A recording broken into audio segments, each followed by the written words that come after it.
Yo, what's up? Today I'm gonna share you a build that I recently made to just farm maps. That was the only purpose actually. So the single target DPS is gonna be low in this build. So do not expect a boss killer, but this character just annihilates maps beyond triple beyonds, Nemesis beyond farm, any juiced maps, you just explode almost whole screen if the monsters are close enough. So we are gonna talk about how that works, what we use. So I'll just mention everything you need to know about this build. So play this build for map farming, fast map farming, very fun and effective. The character is also super tanky, we are gonna also check those. So this is your map farming build for Scourge League. So let's start. The build is Spellslinger, obviously the title says that. I picked Wave of Conviction as a skill that is not used for DPS purposes normally. Only some miners or trappers do that for labyrinth farming. What's that, gifted labyrinth? So I wanted to play with this because the skill has some good synergy with Elementalist. So let's just check that. Mastermind of Discord. Exposure you inflict applies an extra -25 to the affected resistance. So we can actually penetrate even more with the Wave of Conviction. Also some mana regeneration, which is gonna be up all the time. So as you know, in 3.15 trigger skills now cost mana, so that 1% mana regeneration actually helps a lot for this build. Heart of Destruction, gain convergence when you hit a unique enemy no more than once every 8 seconds. So that's gonna be beyond bosses or the maps bosses while mapping, obviously. Convergence grants a lot of elemental damage. It is a more damage multiplier, so expect a huge DPS buff while killing bosses. But if you don't have convergence, which is pretty much 90% of the maps, while fighting normal monsters, 60% area of effect, which is huge, and also scales explosion. So for explode, we obviously use Asenat chant, not Asenat chant, Asenat's gentle touch. Yeah, the glows. Curse enemies with temporal chains on hit. So that means that temporal chains is our curse choice while mapping, so that really affects our single target DPS. But we explode monsters thanks to that. So plus loss of AoE and also Herald of Ash. The character has gorgeous explosions happening and pretty much destroys whole screen once the monsters are close enough. So while playing this build, I highly recommend you to use a Herald of Ash MTX if you can afford one. Maybe you already have one, so the build becomes even more fun. So I used Stygian Herald effect, which is really nice in my opinion, the blue flames. I also have Prism or whatever it is called. I will maybe also put a picture. So those are the MTXs that I tried. So they both look gorgeous and I highly recommend you to try those if you don't have any Herald MTX. So let's move on. So the other skill we are using, we have two separate Spellslinger setups because we have plenty of mana left. We also use a Purifying Flame, which mainly helps with single target DPS, as a 4-link another Spellslinger setup. So we have two Spellslinger setups. One is a 6-link Wave of Conviction in our body armor. One is a 4-link Purifying Flame. It is in my gloves. You can put it maybe on your in your boots or helmet. It doesn't matter. So that's pretty much it about the skills we are using. So Spellslinger requires a wand skill, that's why we use Frenzy. So whenever we use Frenzy, you don't even need to hit anything. We just trigger both Spellslinger setups at the same time, and that is how the build works. So because we are Elementalist, the rest of the passives that we picked are Liege of the Primordial and Elemencer for some Golem buffs and Golem maximum limit.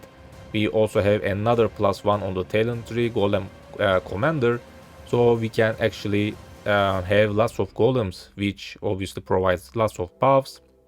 And finally, you also need to use Anima Stone Jewel, which is like 25 chaos right now, super cheap, and that also provides another +1 golem. So we use these golems. Let's just also show them real quick. Flame Golem, DPS buff, obviously, damage. Chaos Golem, physical mitigation, plus the character is also using determination, which is something that I'm gonna show soon while explaining the auras. So the character has like capped physical mitigation, as far as I know, because that's what Path of Building shows, 90% physical damage reduction, if that is true, uh, considering what Path of Building says, alright? So plus Chaos Golem, plus Determination, this character is super tanky against physical damage. The Beyond boss, Nayam, or however it is pronounced, the guy that has a sword, you know, leaps around, he cannot even damage you, you know, he hits like 1k, normally he just one-shots most Deadeye builds, you know, but he cannot even do anything. I face tanked a Minotaur, the clip is gonna be maybe right now, I'm not sure. So the character can easily face tank lots of physical damage dealing bosses. Summon Stone Golem for regeneration. That regeneration will get converted to what's that, Inner Shield regeneration thanks to Zealot's Oath Keystone. We also have more Inner Shield regeneration on the talent tree, so the character is also gonna have some good regeneration plus recharge, so it is easy to heal this character. Plus we are dealing spell damage, that's why we also have Spell Leech as Inner Shield, so we have lots of healing resources. Lightning Golem, attack and cast speed. Attack speed is important, so we can actually attack faster with our frenzy, so we can actually trigger those spells faster, because on this kind of build you want to lower the cooldown on Spellslinger by using helmet enchant, and even more on your boots or maybe belt, because there are also cooldown reduction on those two pieces. Only one of my piece, which is belt, has cooldown reduction, but I obviously also have helmet enchant, which is very important for this build. So higher attack speed becomes necessary once you have those cooldown reductions. And finally, Ice Golem for crit chance. So these are our golems. So we have 5 golems total. These golems just get respawned once they die, thanks to being an Elementalist Ascendancy witch character. And they have even more buffs, again thanks to being a witch. So let's explain rest of the stuff, the core items, stuff like that. This is a low life inner shield build. I have around 7k inner shield, almost 7k. I actually swap my gloves, by the way. Let's maybe take a look at that real fast. Normally we are using Asenat for explode. That is the purpose of this build, you know, explode maps, fast mapping, you know, just press your right click while moving, bam bam bam, explode everything. Very fun and fast map per character. But once in a while you obviously want to kill your Conquerors and also Cirrus, obviously, because this is your map character, you know. The character at least have to kill those bosses, because that is your daily routine, you know. You just kill those Conquerors and Cirrus all the time. So while doing that, I highly suggest you to don't use Asenat Gentle Touch gloves and have a backup gloves in your stash. I use something like this. I bought this for 5 chaos only. Socketed spells have plus 70 crit multiplier, that is tier 1, you can maybe get tier 2, that's like 50 crit multiplier. Because that is not a support gem, that actually doesn't affect our reservation in our Spellslinger setup. That's why my Purifying Flame Spellslinger setup is in my gloves. So once I am killing a boss, that Spellslinger Purifying Flame also gets plus 70 crit multiplier, which obviously helps with the single target while killing those Conquerors and Cirrus. I also focused on some inner shield on that gloves, and that's pretty much it. This was like 5 chaos. And also because we don't have temporal chains anymore, also use an assassin mark curse. You can maybe get a ring, but that is obviously expensive. That's why I avoided that. This build was overall cheap. Didn't cost me more than 20 exile, I believe. I spent something like 15 or 20, I believe. So it is a cheap, medium budget, let's say, mapper character. So also consider using assassin mark on those bosses, so you can have some noticeably higher DPS while fighting those bosses, and swap around that gloves while mapping. Alright, so that is an important thing to mention. So rest of the items, what makes this build, you know, available. Crown of the Inward Eye, that is where we picked our cooldown recovery rate, and also grants lots of transfiguration bonuses, which I'm gonna just put the descriptions on the screen. So make sure you get that cooldown recovery rate, which is right now like 40 or 50 chaos, because people started doing labyrinths. So the enchant is super cheap right now. It was like 2 exiles 1 week ago. So yeah, just go and grab one. This is your best in slot enchant, because you want lower cooldown, so you can have more procs happening, obviously.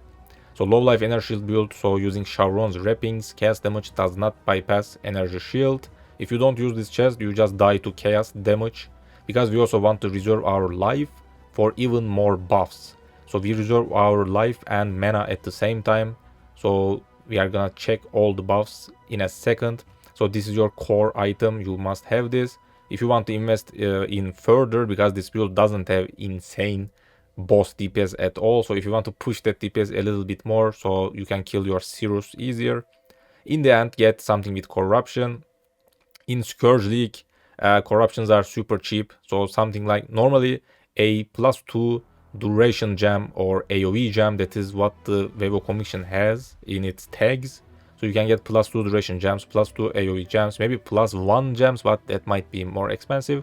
But normally these kind of stuff are like at least 15 or 20 Exile, but right now they are like 7 or 8 Exile, somewhere close to 10 Exile. So that's what I ended up buying in the end for 7 Exile. That's why the build costed me around 20 Exile, because most of the other pieces are like 1 Exalt each. They are not expensive at all. So pump those gem levels if you want in the end. Another core item, Prism Guardian, socketed gems, reserve life instead of mana, so that's how you can achieve low life. So because these all kind of reservation items, as far as I know, got nerfed in 3.16, because they added masteries to the talent tree. This shield also got nerfed, so that's why we need to get a reservation mastery with life reservation, efficiency of skills, and bam, problem solved. So the nerf didn't even affected us. They just wanted us to get these masteries, as far as I understood. The GGG wanted us to have these, you know. So that's how you solve that nerf problem. So you can actually reserve everything again, like in 3.15 and earlier. So the auras we want in this shield. Determination, armor, this also got buffed. Determination is way better right now. So even a inner shield build. We also have some inner shield plus armor notables on the talent tree. So we can actually scale that armor even more. So without doing anything in hideout, my character has something like 12k armor. So with the flask up, it goes around, you know, maybe like 20k. I'm not sure. Let's just check Pope. Yeah, in Path of Building it says 17k armor. Not bad. So that's how you can face tank Minotaur and those beyond bosses easier. So the character plus Chaos Golem again, that also grants us physical mitigation. So the character can actually take a lot of physical damage hits without any problems. You won't even notice that. So super tanky against physical damage. Problem 1 fixed. Energy shield builds are usually squishy against physical damage, so we fixed that. Another aura, Purity of Elements. This also got buffed. Easy to keep our resistances. Plus, you are immune to all elemental ailments. This is huge. This is a ridiculous buff to this. So I also wanted to use this so our character can be more tankier. So we are immune to freeze, so you don't need to use that flask modifier at all. Immune to ignite, which is a problem for what's that, inner shield build, so another problem fixed. Immune to shock. Shock is something that kills you easily, especially in Baran Crusader maps, because monsters just hits a lot and shocks you around, you know, 40% easily, and you just die in those maps if you are not careful, or if the map also has some dangerous modifiers. So with also being shock immune, another problem fixed, so the character is super tanky against elemental damage in the end, and easier to keep your resistances. Finally, damage aura, I picked Zealotary. You can get Anomalous for a little bit crit multiplier, which is super cheap actually. So these were our auras in this shield. That is how we reserved our life. So one thing about this, if you are at a hard boss which doesn't deal much physical damage, you can actually swap Determination with Anger aura, so for some additional boss DPS. So consider doing that. I haven't done that, but you can do that, alright. Also maybe get a Watcher's Eye with Anger for those boss fights. But again, this character is not a good boss killer. You should play this character for mapping and, you know, your daily bosses, you know, Conquerors and Cirrus. Other auras, obviously Discipline, because this is an energy shield build. We reserve this from our mana. You don't even need a Enlighten. I wanted to keep the build cheap. Alright, no Enlighten needed. A Discipline for energy shield.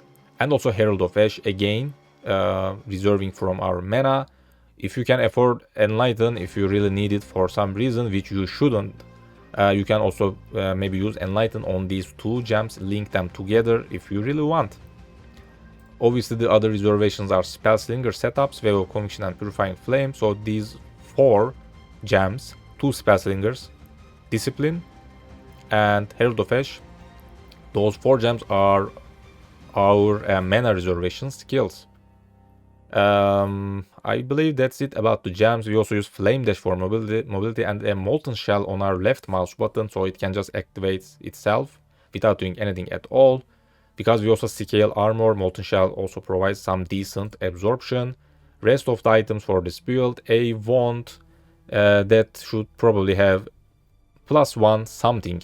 Because the skill have lots of tags, Wave of Conviction and Purifying Flame at the same time. They are physical spells, so you can get physical gems. They are spells, so you can get +1 spells. Or they are also fire skills, so you can also get +1 fire skill gems. So there are lots of things to choose from. That's why the market is gonna be wider, you know, while searching for one. So it is gonna be easier to buy.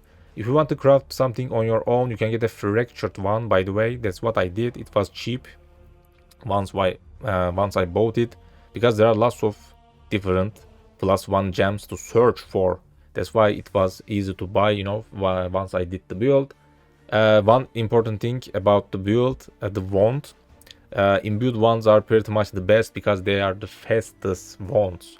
If your wand is not an imbued wand, you might miss some attack speed, which can be problem while, you know, killing bosses especially, or maybe you will feel slow while doing maps, because imbued wands have 1.5 attack speed per second. Most wands have something like 1.2 or 1.3, which is actually a huge difference.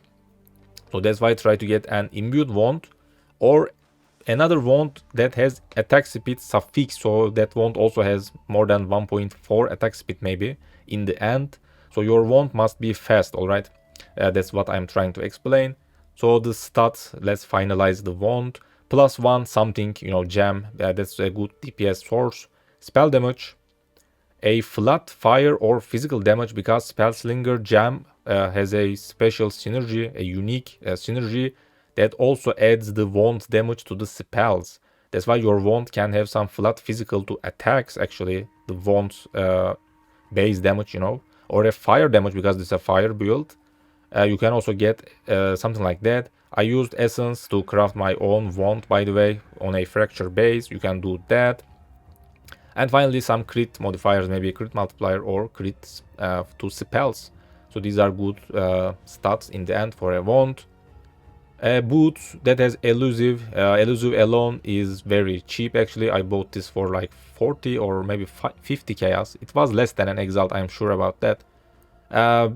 So this only helps us to, you know, move faster and a little avoidance, you know. Elusive right now gives avoid damage taken because they removed dodge from the game, but still good for more defense. And movement speed, you will notice that movement speed, by the way, it's gonna be huge once you proc that elusive on crit. Also put movement speed and resistances and try to get some inner shield on that boots, because this is an inner shield build. Another core item, Presence of Chayula Amulet, cannot be stunned, lots of chaos resistances, which is gonna be important. Life convert to inner shield, so you are gonna have more inner shield, because we don't need life for this build, we are gonna reserve all of that. So a core item in the end. For Anoint, I picked Charisma because I thought I would have some maybe mana reservation issue, but right now my character has 280 mana left. I'm not even using anything. Yes, my spells cost mana, but we have mana cost reduction on one of our ring, which is something that I'm gonna show you in a minute. And also I am using Replica Conqueror Efficiency Jewel, which also lowers mana costs by 9. So in the end, I don't have mana problems. Yes, we use mana, but our regeneration just covers up the mana loss immediately. So you can even play with a lower mana pool in the end once you level your character, once you have good mana pool and regeneration. That's why maybe you should skip Charisma in the end. Maybe use something else, a DPS or defensive Anoint. Path of Building always tells you what to anoint. You can just sort the anoints, you know. Just pick your click your amulet, click anoint, There are like sort by DPS, sort by inner shield, whatever. Just click that and it will tell you what to anoint actually. So pick something else in the end if you want, if you don't need more reservation. Rings. One ring is rare. I just detect inner shield on Crusader bases. Maximum inner shield and increase maximum inner shield at the same time for some decent inner shield. And some resistances if you still need. Plus a open prefix, and open prefix non-channel skills have -7 plus replica conqueror efficiency -9. So that is how I fixed mana problem. Another ring, Circle of Anguish. These are super cheap right now. This was like 40 or maybe 30 chaos, I'm not sure. Maybe I sniped it, I'm not sure. Fire damage while affected by Herald of Ash. You should search for that, because also Herald of Ash buff effect. So you need to search for those two at the same time, because these rings have different combinations. That's why you need to type fire damage and buff effect at the same time to buy the correct one, so you can have some good DPS from this ring. The implicits are always different. I picked discipline aura effect for more inner shield. If you still need dexterity, this character needs some dexterity, you should try to get those on your maybe jewelries or jewels. You can also put dexterity implicit, maybe discipline, maybe inner shield, whatever happens, you know, on implicit, so you can get another implicit in the end. But the fire damage and buff effect must exist on your ring if you want good DPS. Finally, belt. Crystal belts for more inner shield. Obviously, again on Crusader bases there are both maximum energy flat inner shield and also increased maximum inner shield at the same time. That's why we also picked the same combination like our rare ring, plus resistance, maybe strength. This character also needs a little bit strength. So in the end you should put strength and dexterity on your maybe ring, belt, jewels. So maybe boots, but no, you cannot put it on your boots. Alright, never mind that. But yeah, try to get strength and dexterity from the pieces that's possible, so you don't have to use any points on the talent tree. But it is not the end of the world. You can just get, by only spending 1 point, you can get 30 dex or 30 strength on the talent tree, because that is where our talent tree is at. So that's only gonna cost you 1 point in the end if you miss any of those. But fix that dexterity and strength issue, so you can use all the gems that we are using. That's pretty much it. Nothing else to explain. I'm not gonna mention, you know, what's that? The talent tree maybe. Just check path of building, everything is in that. I hope this video was quick, but I'm not sure right now, because this is the start of the league right now. I will just start slowly. I just wanted to mention, share a tanky mapper character. That's what this was about. I have lots of updated videos that I made in 3.15, which are all boss killers, just delayed bosses. If you want any boss killer, just watch those videos, because anything that has 3.16 title is ready to go. There are ridiculously powerful builds in my channel, so if you want a boss killer, go and check those. Thanks for watching. Don't forget to subscribe, like, join my Discord if you have any questions. I also help exclusively to my Patreon members about their builds. So if you want any personal assistance, consider becoming a Patreon member, or just become a member just to support me if you want. I will see you later. Bye bye.